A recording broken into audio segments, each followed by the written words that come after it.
So this is a suction machine. It can be used in conjunction with the cough assist, or it can be used on its own if the patient has issues clearing secretions from the mouth or back of throat. It has a reusable canister that you can empty when needed, and it has a nice long tube so that it doesn't have to sit right next to the patient. And it's similar to what you would use in the dentist when they put water in your mouth. So you would turn the unit on, put this in the mouth, and then it would clear any secretions that the patient has. So it's really loud. I'll turn it on just for a second so you can kind of hear what it sounds like.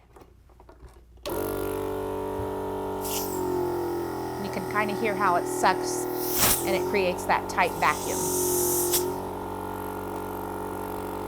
When you use the cough machine, you get the big rush of air when you first turn it on when you're inhaling, and then it creates a vacuum when you're exhaling. During that vacuum process, secretions and drainage can be pulled into the upper airways. That would be when you would want to use the suction so that you could clear out the mouth or the back of the throat.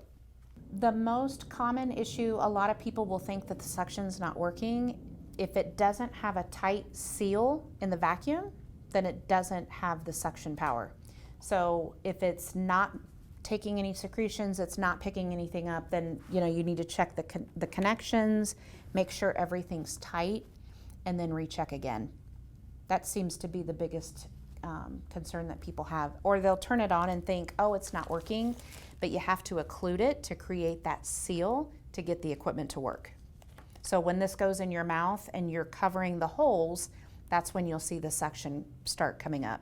Every time you use the suction machine, you can take a little cup of water and rinse out the tubing. The canister can be emptied when it fills, and you would empty that into a commode, not a sink. And then it also has a battery. So if you are, portable and outside of the home and you need the suction, it is available. So you'll be able to use it wherever you are. Really, with insurance, the suction machine is all about diagnosis driven. There's not a testing parameter or qualification for that. It's just having the documentation from the physician that there's a need. And then the suction units are usually covered. So the supplies for the suction machine are usually covered by insurance. Typically patients will replace them about monthly, but there are some pieces like the filter that could get dirty sooner, and it can be by itself. A lot of times all of this will come as one kit together.